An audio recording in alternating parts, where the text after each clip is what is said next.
팬데믹 끝나면 뭐 위기가 사라지는 거 아닌가 그런 사람이 있던데요. 마스크는 벗겠죠. 친구들하고 술 먹겠죠. 그게 진짜 그 위기가 끝나는 걸까요? 산업 구조와 일자리 구조가 바뀌었을 때 우리가 겪는 가장 큰 위기는 일자리가 사라지는 겁니다.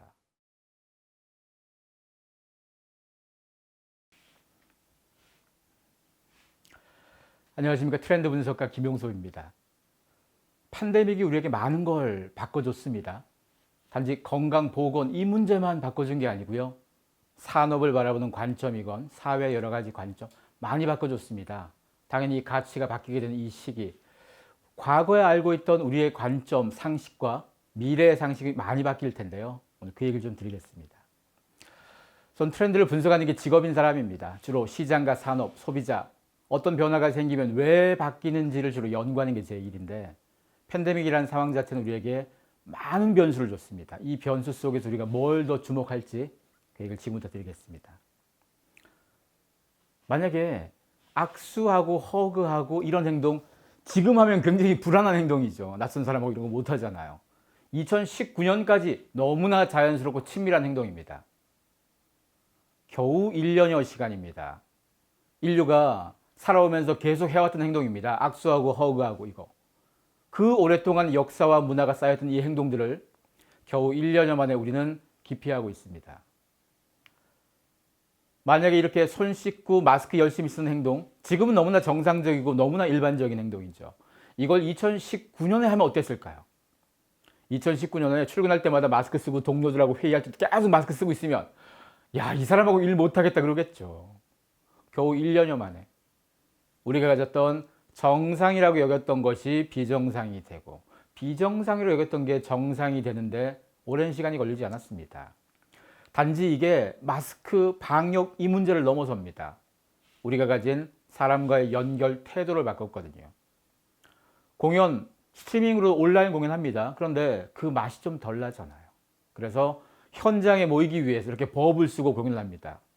이런 공연, 사람이 어떻게든 연결되고 접촉하고 만나고 싶어서 이렇게 하는 거예요. 굳이 우리가 연결과 만남을 원치 않는다면 이렇게 나와서 버블 뒤집어 쓸 필요 없잖아요.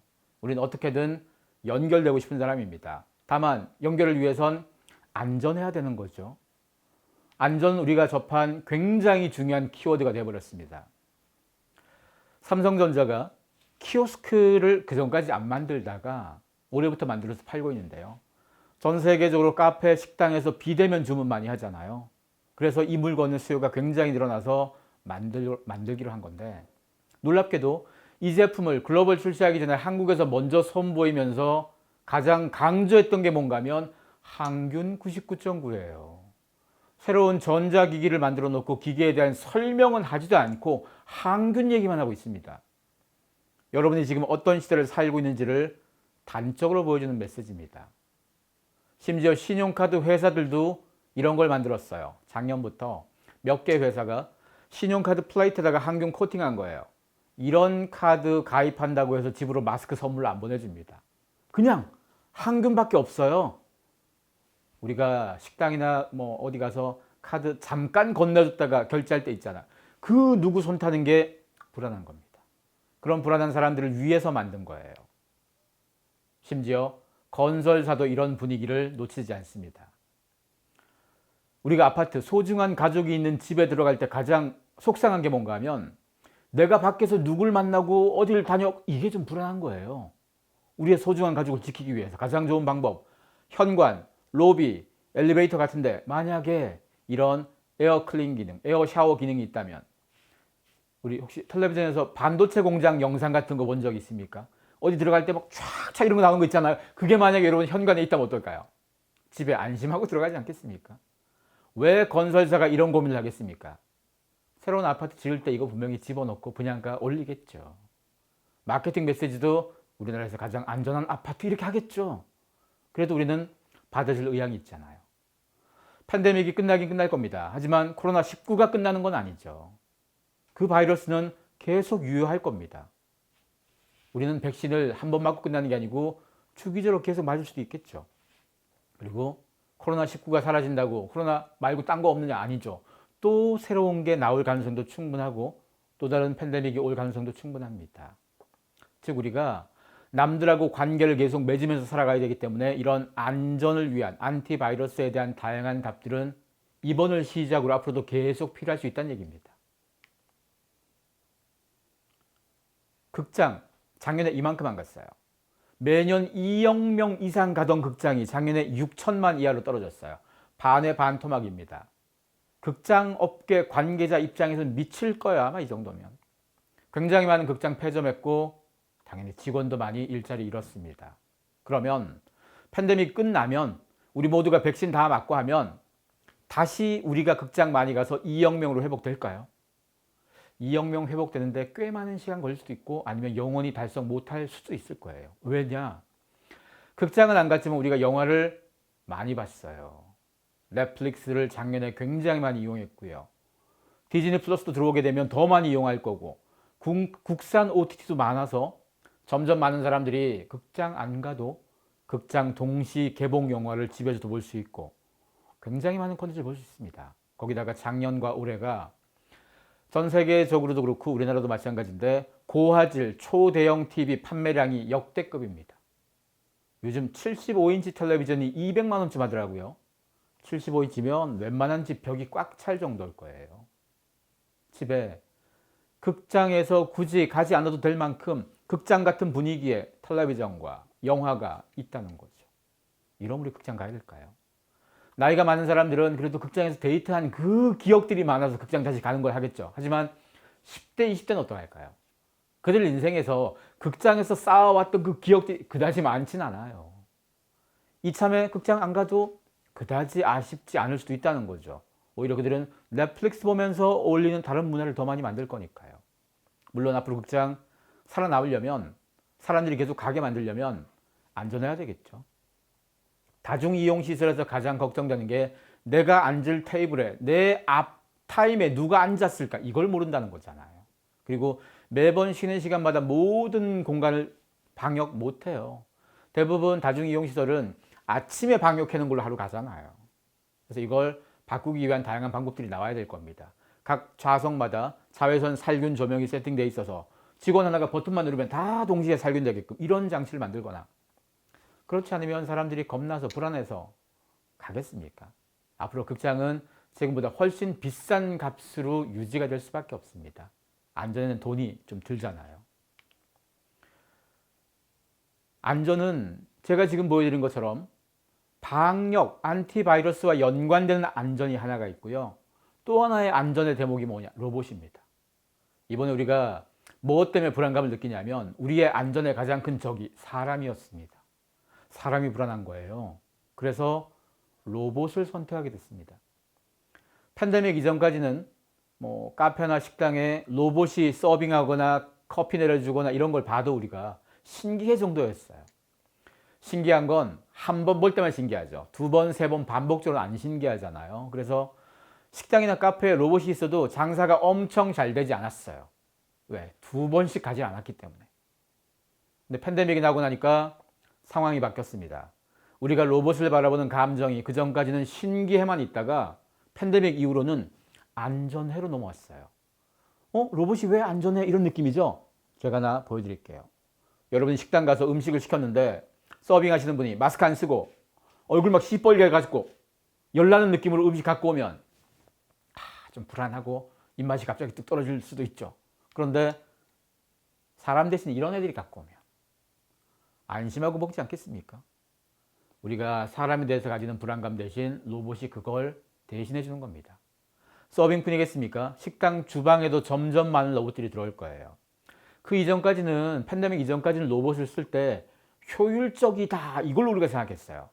로봇은 하루 종일 일 시켜도 군말 안 하니까 훨씬 효율적이더라고 봤는데 팬데믹 이후에 로봇에 대한 것이 효율성을 다 제껴버리고 안전해 이게 더 좋은 화두가 됐습니다.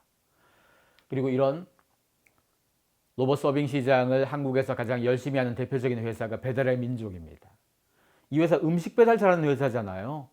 음식을 식당에서 우리 집까지만 배달시켜주는 게 아니고 식당 내에서 배달도 잘하는 거죠. 이 로봇을 이 회사가 직접 만드는 건 아니고 만드는 회사의 로봇을 사가지고 식당들에게 렌탈 사업을 합니다. 영세한 식당이 로봇 한 대씩 살 돈은 없잖아요. 그래서 한 달에 몇십만 원, 우리가 정수기 렌탈 하듯이 몇십만 원 내면 서빙 대신할 존재가 만들어지는 거고요. 그리고 이런 로봇이 이제 어디서 쓰느냐? 아파트에서 써요. 고급 주상복합 아파트 몇 군데에서 이미 테스트를 하고 있습니다. 그게 왜 그런가 하면 좀 비싼 주상복합 아파트는 외부 사람들 쉽게 못 들어오라고 1층에 보안 요원이 들어오는 사람 막아서 어떤 사람인지 확인하고 막 그러잖아요. 그런데 중국집 짜장면은 막 들어가요. 이게 불안하다고 생각했던 사람들이 이런 거 선택을 합니다. 짜장면 배달이 로비에서 이 로봇에 인계하는 거예요. 이 로봇이 음식 들고 엘리베이터 지가 알아서 타고 올라가서 음식 갖다 주는 거예요.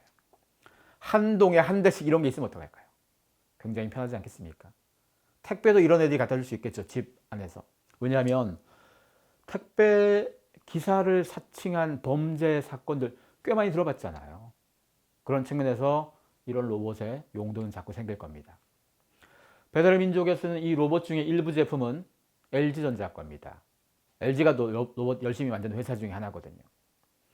LG가 배달의 민족뿐이 아니고 CJ하고도, CJ는 그 음식 체인들하고도 같이 이걸 하고 있는데요.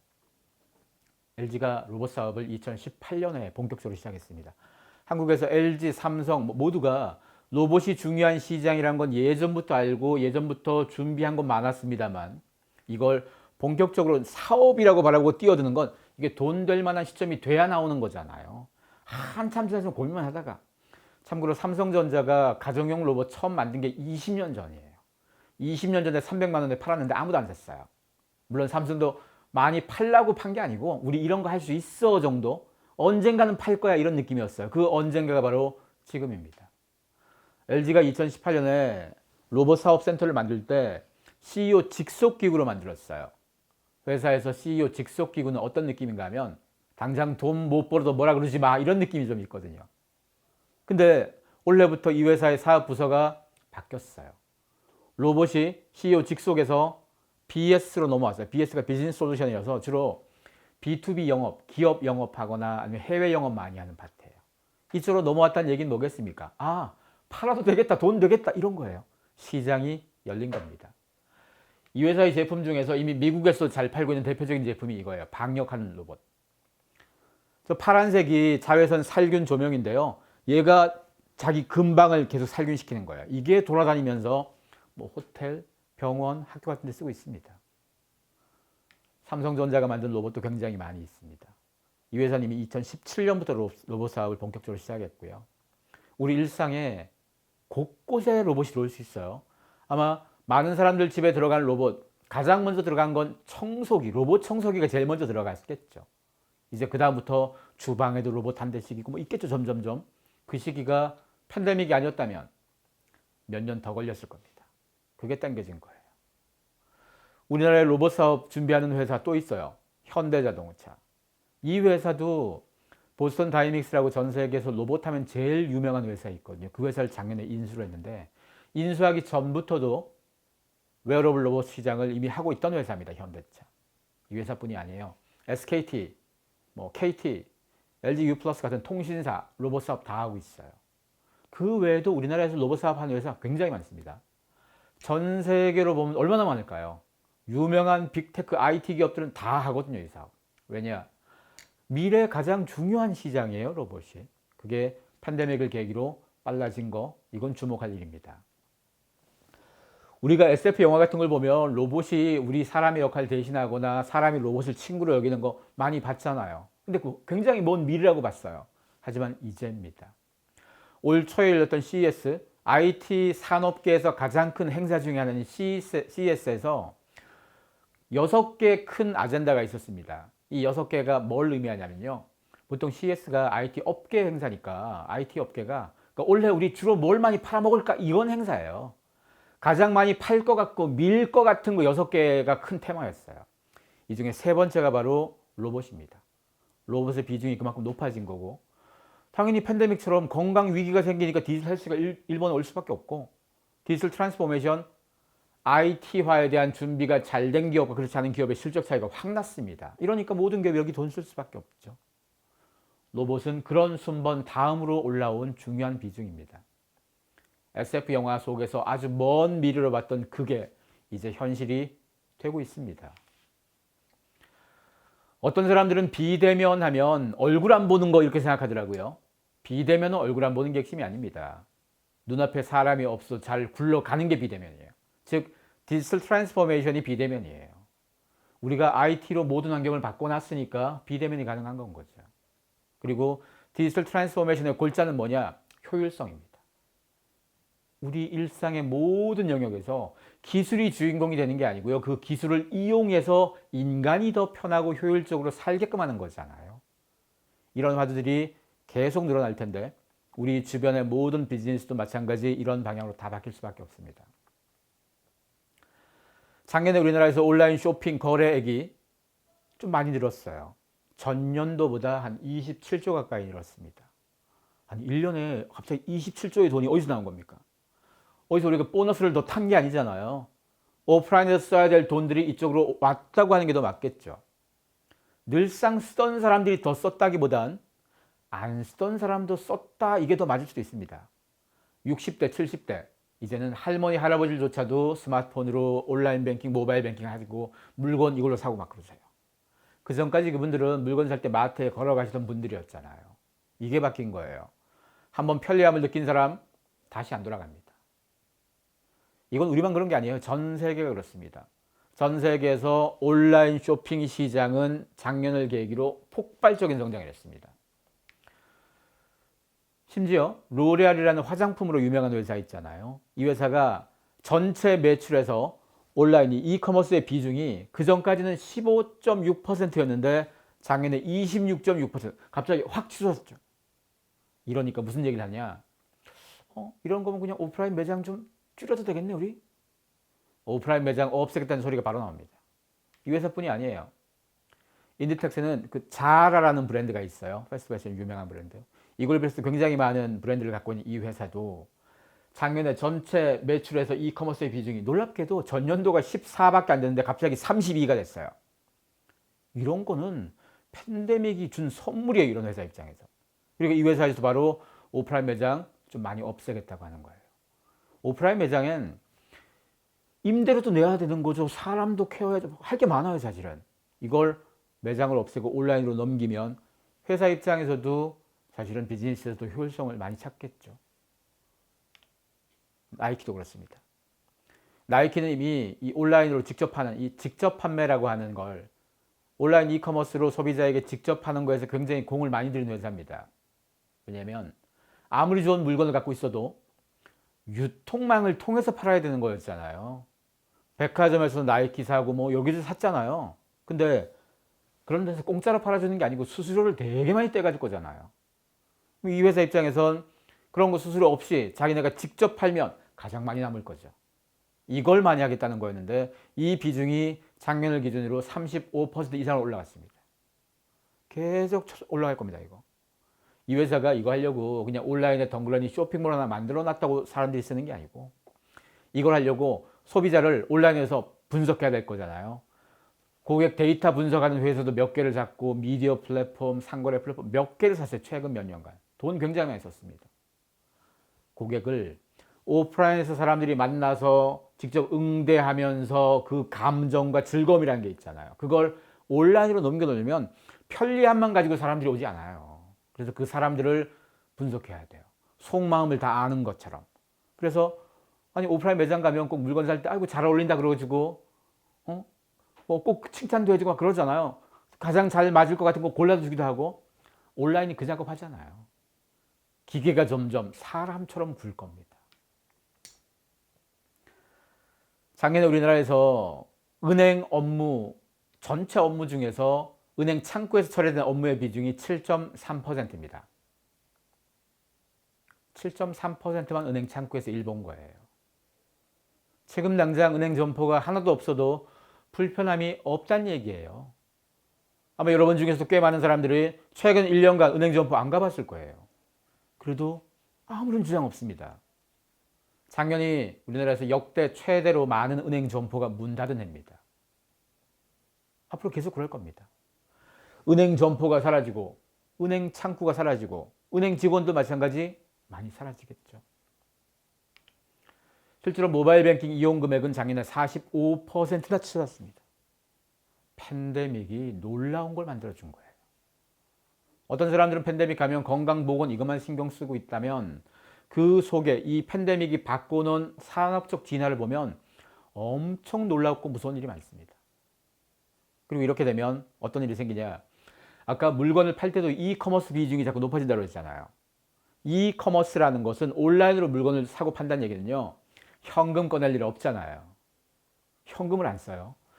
은행도 이렇게 창구에서 안 하고 온라인 뱅킹, 모바일 뱅킹 자꾸 하면 현금 안 쓰죠. 현금이 자꾸 필요 없어지면 말 그대로 현금 없는 사회라는 그 명제가 진짜 현실이 돼요.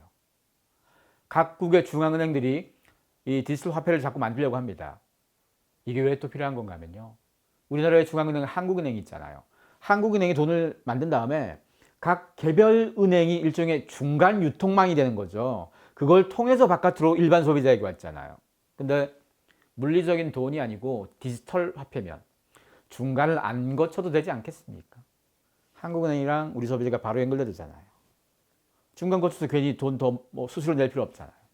이렇게 됐을 때 은행이 갖고 있는 역할의 변화가 생길 수밖에 없습니다.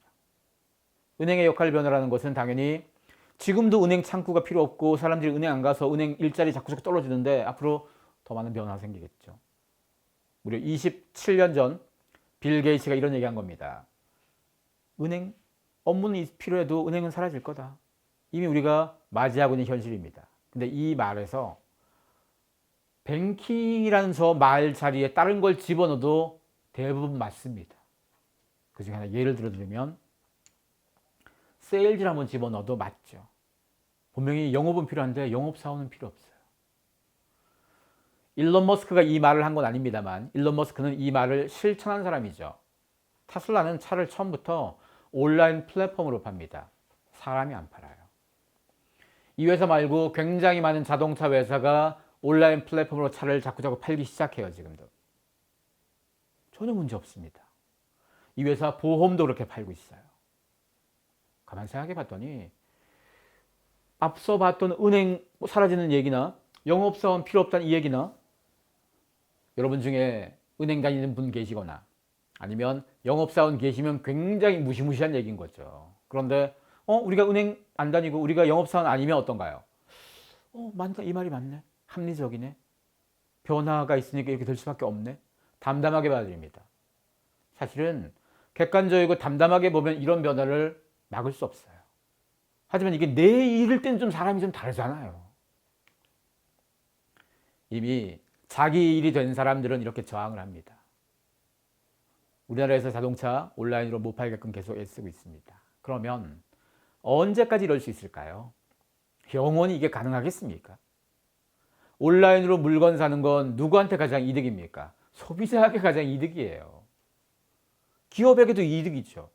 소비자도 좋다 그러고 기업도 좋다 그러는데 싫다 그러면 이걸 오랫동안 버틸 명분으로는 약하잖아요. 일정 기간 동안 이럴 수 있겠지만 영원히 가지 못해요.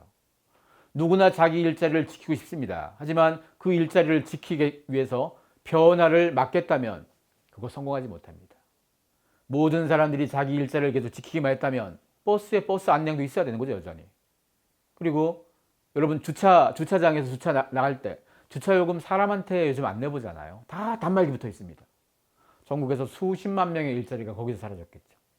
우리가 기억을 못해서 그렇죠. 사라진 일자리 되게 많습니다. 대부분 사라진 일자리는 힘 없는 일자리는 변화에 저항 한번 못 해보고 사라져요. 근데 이런 집단이 될 수 있는 택시도 마찬가지죠. 변화를 자꾸 막습니다만 막는 데는 한계가 있습니다. 그래서 이런 변화를 우리가 한번 주목해 볼 필요가 있고 특히나 팬데믹처럼 변화를 가속화시킬 때는 더더욱이나 이런 변화에 어떻게 우리가 대할 건가를 생각해 봐야 돼요. 막는 걸로는 불가능합니다. LG전자 이 회사뿐이 아니고 굉장히 많은 기업들이 요즘 RPA라고 해서 로보틱 프로세스 오토메이션 업무를 처리하는 데 있어서 자동화를 하는 건데요. 우리가 보통 단순 반복 잡무 이런 거 있잖아요. 잡무하느라고 일을 못했다 이런 얘기 하잖아요. 우리가 보통 그걸 대신해주는 자동화 프로그램입니다. 굉장히 많은 회사에 쓰고 있고 LG가 사무직에서 쓰고 있는 것 중에서 지금 작년 연말까지 한 950가지의 역할을 해요. 그 로봇, 이 RPA가.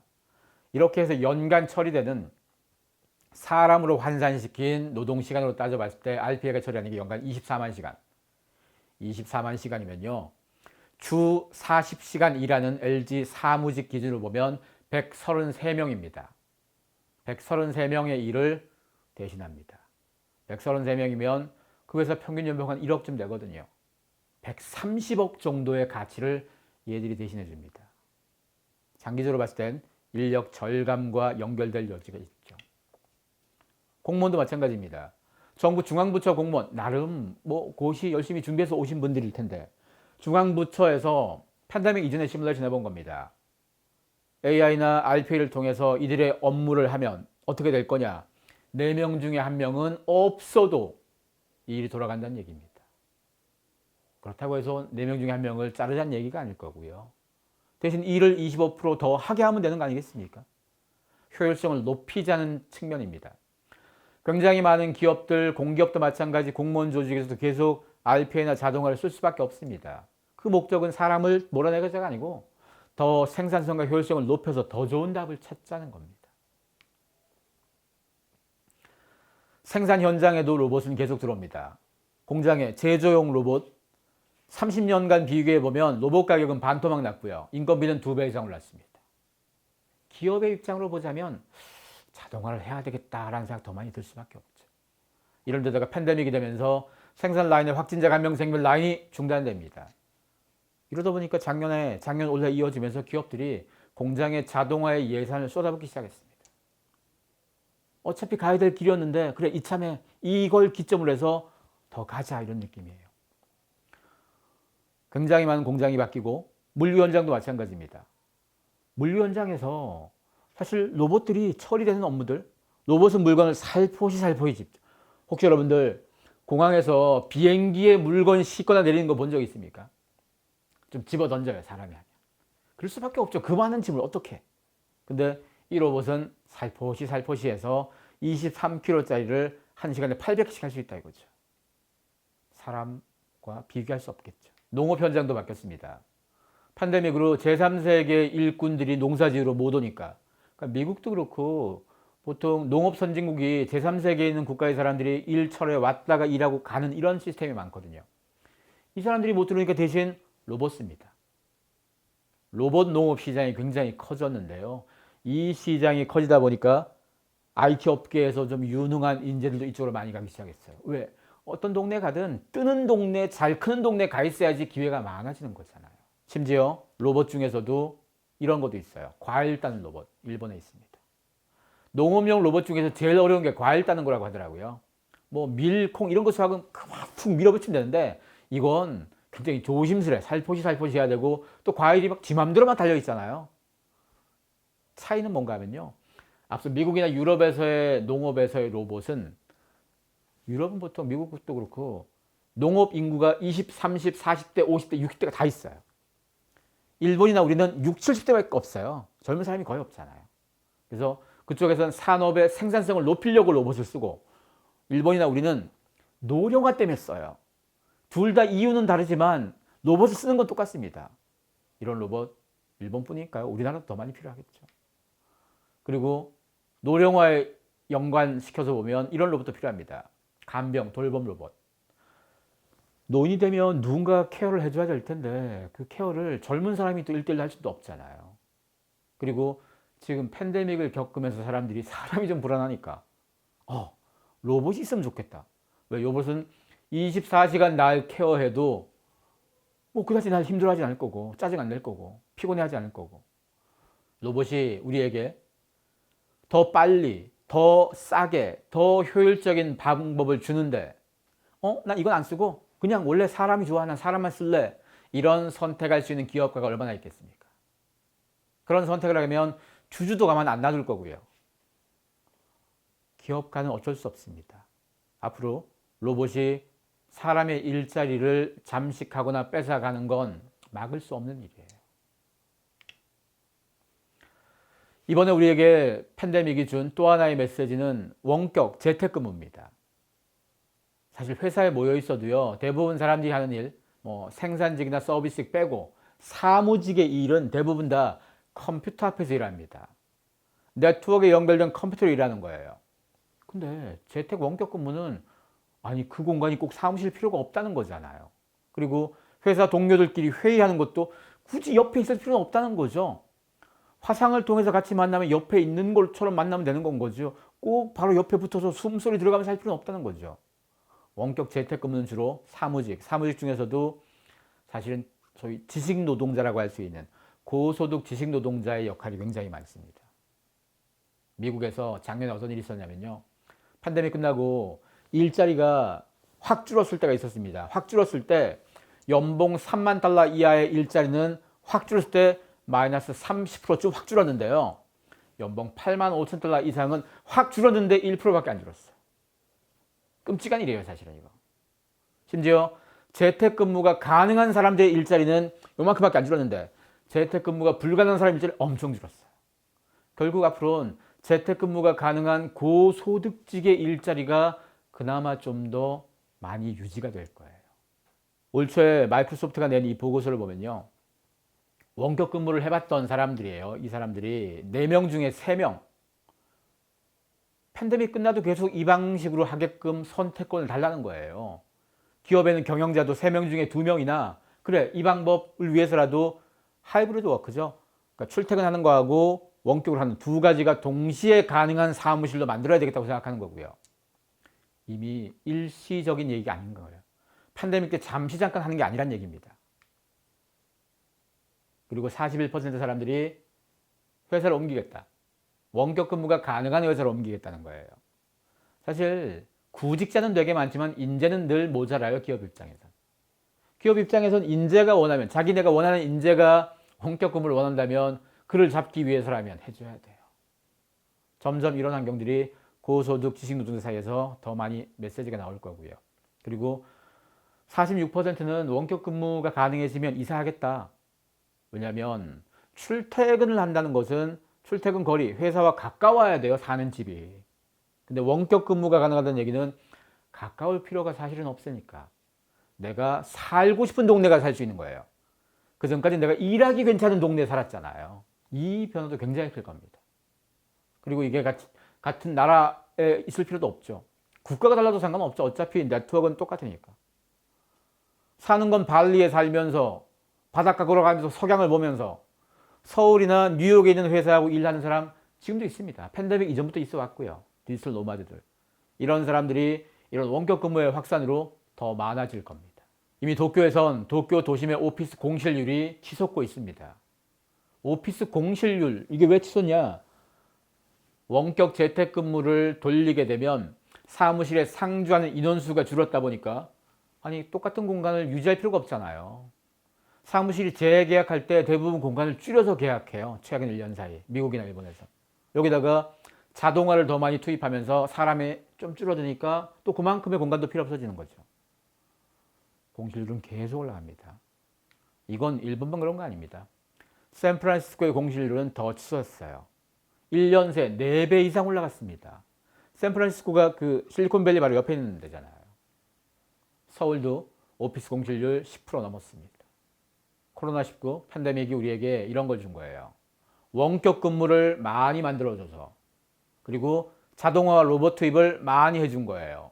이 두 개가 사라지지 않습니다. 이 두 개가 유지가 됩니다. 이 두 개로 인해서 팬데믹 이후에 일자리 구조, 산업 구조 변화가 우리에게 미칠 영향을 우리 생각해 봐야 됩니다. 어떤 사람들은 팬데믹 끝나면 뭐 위기가 사라지는 거 아닌가 그런 사람이 있던데요. 마스크는 먹겠죠. 친구들하고 술 먹겠죠. 그게 진짜 그 위기가 끝나는 걸까요? 산업 구조와 일자리 구조가 바뀌었을 때 우리가 겪는 가장 큰 위기는 일자리가 사라지는 겁니다. 여러분의 일자리가 사라지고 마스크 안 쓰는 거 하고 일자리가 유지되고 마스크 좀 써야 되는 거 하고 뭘 선택하시겠습니까? 꽤 많은 사람들이 그래 마스크 쓸래 하겠죠. 결국 이런 시대에 우리가 어떤 역할, 어떤 역량을 갖춰야 될까? 이미 로봇 때문에 일자리가 줄어들어서 2030년쯤 되면 30%만 일자리를 가지고 2050년이 되면 5%만 가진다. 이런 얘기는 팬데믹 이전부터 나왔던 얘기고요.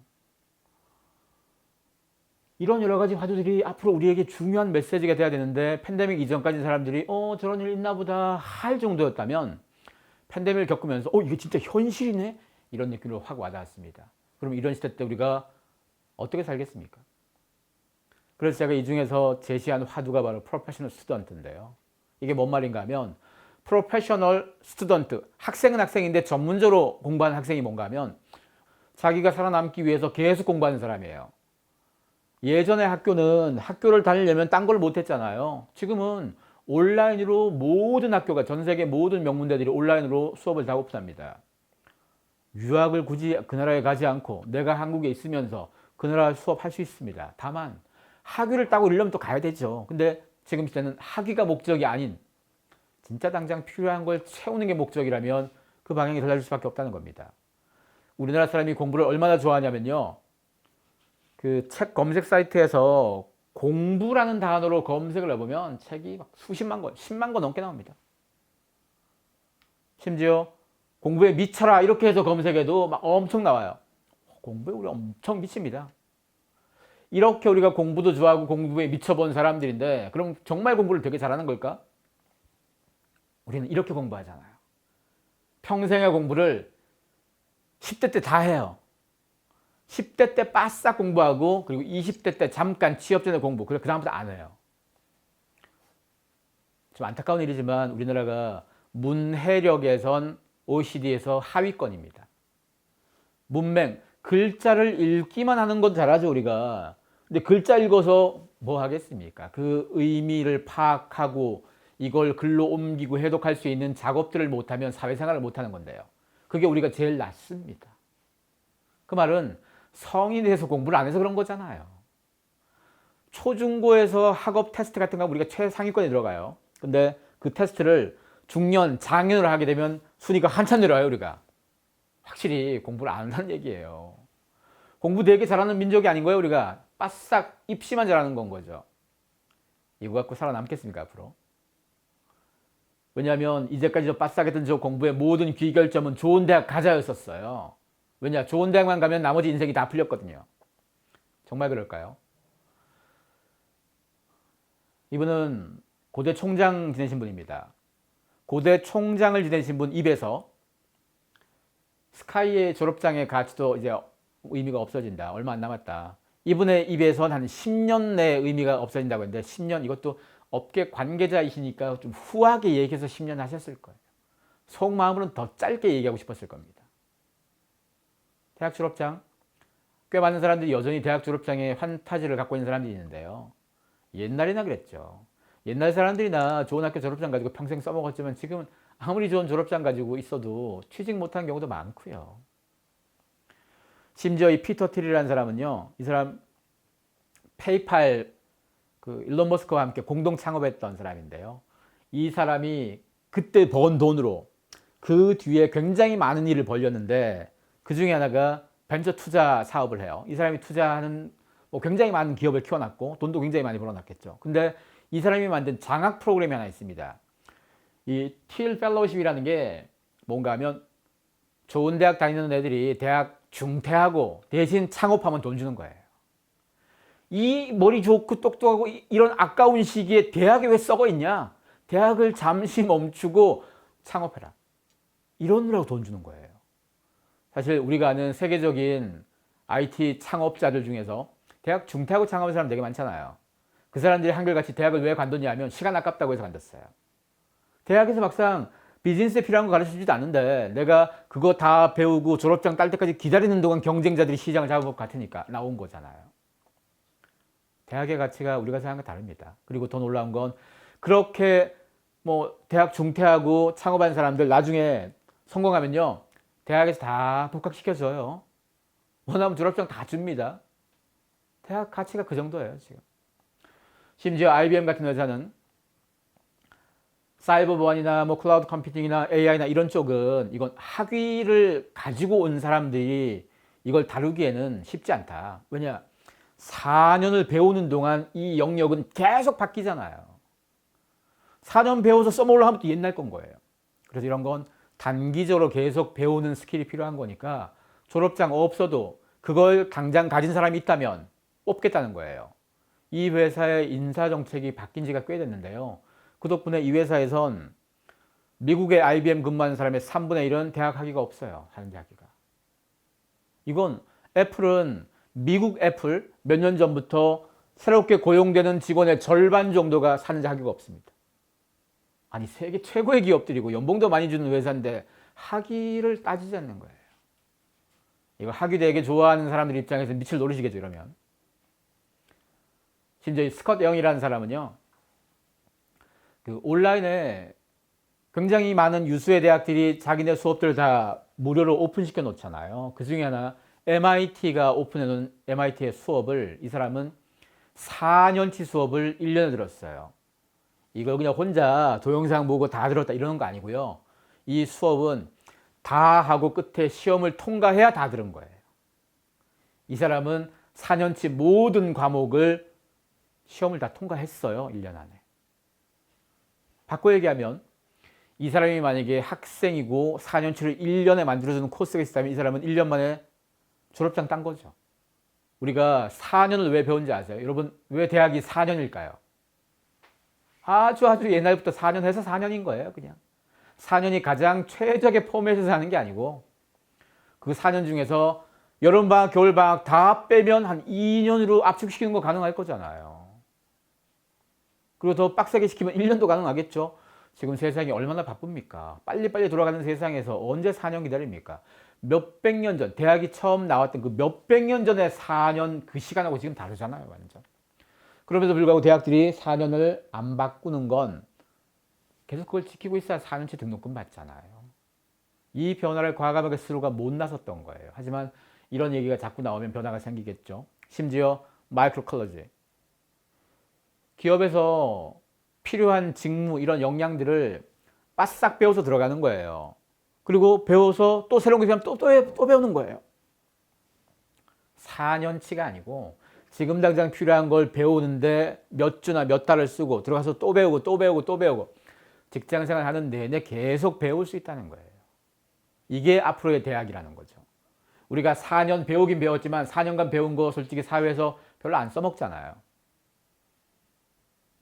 이 태도의 변화입니다. 이 태도가 바뀌게 되면 우리가 아는 대학이라는 체제의 변화가 생길 수밖에 없죠.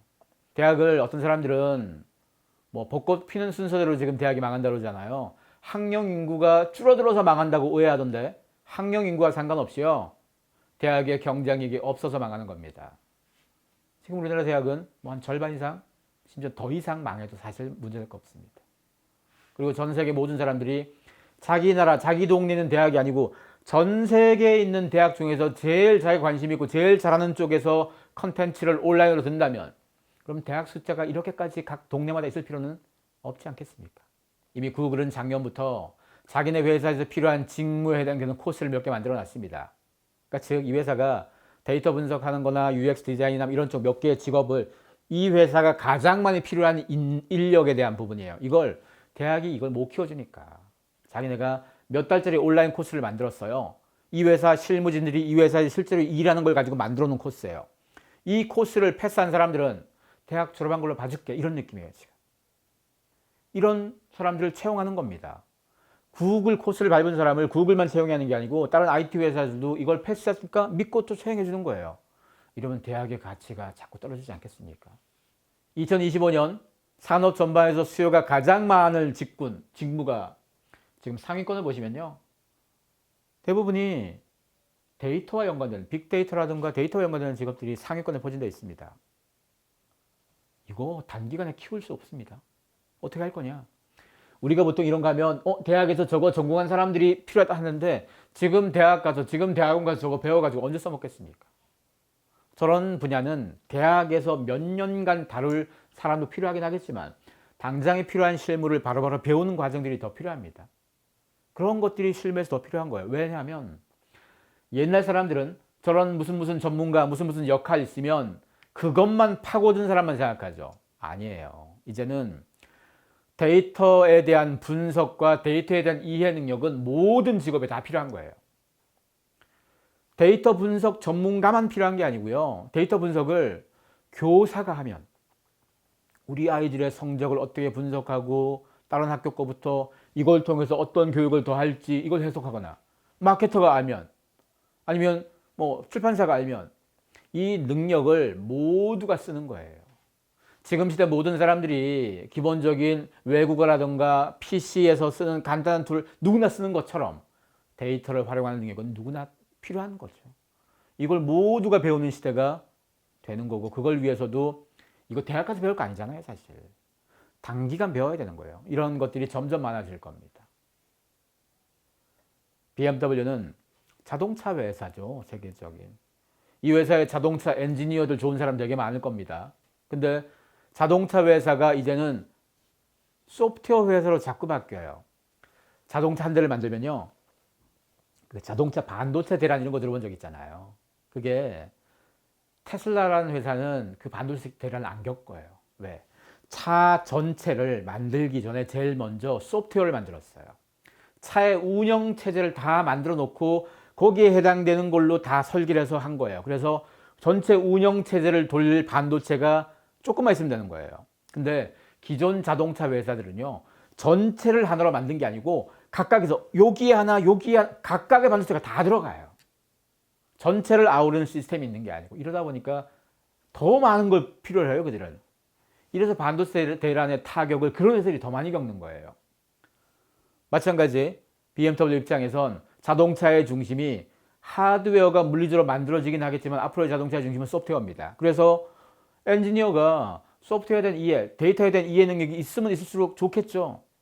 이걸 기존 엔지니어 빼고 그런 데이터 소프트웨어 잘하는 사람만 뽑아와서 쓸 게 아니고요.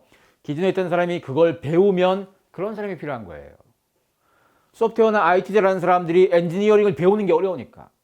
그래서 있는 사람을 계속 키워주는 게 지금의 숙제예요. 버리고 새로운 사람 뽑고 이게 아니고. 그러기 위해서 다양한 코스를 만들어요. 인공지능에 대한 것부터 다양한 코스 만듭니다. 이건 이 정유회사, 쉘도 마찬가지예요. 옛날 회사잖아요. BMW나 쉘이나 옛날 산업이에요. 이런 산업에서 새로운 IT를 접목시키는 걸 공부를 시켜줍니다. 모든 직원들한테. 이렇게 해야 살아남습니다. 앞으로 어떤 사람도 과거에 배운 걸 우려먹는 걸로는 못 살아남습니다. 심지어 PwC, 회계 컨설팅 회사에서는 제일 유명한 회사 중에 하나죠. 회계, 이 숫자를 만지는 작업이 자동화에 대체되기 굉장히 좋은 겁니다. 실제로 로봇에 대체되는 상위권 직업에 회계사도 들어가 있거든요. 그럼 당연히 여기서 일하는 직원들 미래에 대한 불안감 되게 많겠죠. 이럴 때 이 회사의 회장이 이런 얘기 했습니다. 우리는 당신들을 버리지 않습니다. 근데 여기서 전제가 하나 있죠. 당신이 버려지길 바라지만 않는다면. 이게 뭔가 하면요, 이 회사가 새로운 환경에 맞는 교육, 투자해 주겠다는 거예요. 가르쳐 줄 테니까 대신 이거 못 따라오는 사람, 열심히 하는 사람은 스스로가 버려지길 바라는 사람이라고 보겠다는 거잖아요. 평생 직장 존재하지 않습니다. 그냥 들어가서 옛날에 한번 배웠던 업무 쭉 써먹는 거 없습니다. 회사 자체가 바뀌어요. 사업 자체가 계속 바뀝니다. 그럼 당연히 직무도 계속 바뀌어야 되는 거죠. 이런 환경에서 살아남을 사람들은, 직장에서도 살아남을 사람들은 계속 따라가는, 공부하는 사람. 새로운 변화가 나올 때, 새로운 산업이 나올 때, 새로운 기술이 나올 때 계속 공부하는 사람. 이런 사람이 살아남겠죠. 대학이든 어디든 이제 우리에게 공부는 입시가 아니고 생존을 위한 공부입니다. 과연 여러분들은 로봇이나 자동화에 대체 안 될 수 있는 사람인가요? 여러분들은 계속 미래를 위해서 계속 성장하고 진화하고 있는 사람인가요? 이거 스스로에게 질문해 보셔야 됩니다. 가장 크게 바뀐 가치의 전환은 이겁니다. 우리 모두가 진화해야 살아남습니다. 산업과 사회는 엄청나게 진화하는데 팬데믹을 통해서 진화가 가속화된 거기 때문에 결국 우리가 이 상황을 따라잡으려면 우리가 계속 공부하면서 진화해야 됩니다. 프로페셔널 스튜던트는 이제 모두의 명제가 된 겁니다. 학생들, 공부한 학생만의 얘기가 아니고요. 이 시대를 살아갈 모두의 숙제가 된 겁니다. 앞으로 여러분들이 이 명제 속에서 어떻게 살아남을까? 어떻게 내가 더 나은, 더 성장하는 사람이 될까? 로봇과 자동화가 계속 우리 주변에 일자리를 없애고 대신 우리를 훨씬 편리하게 만들어주고 효율성을 높여주겠죠. 이런 시대에 우리가 어떻게 살아남을 건가? 여러분이 알고 있던 과거는 대부분 지워질 거고요. 새로운 미래가 계속 다가올 겁니다. 그리고 미래는 절대 갑자기 오지 않습니다. 조금 우리에게 계속 힌트를 주면서 옵니다. 그게 갑자기라고 느껴지는 사람들은 어떤 사람이냐? 평소에 변화에 대해서 공부 안 하고 대응 안 했던 사람들입니다. 앞으로 여러분이 어떤 변화가 오더라도 갑자기라고 느끼지 않는 사람이 되었으면 좋겠습니다. 그런 사람들은 계속 살아남을 겁니다. 자, 여기까지 하겠습니다. 고맙습니다.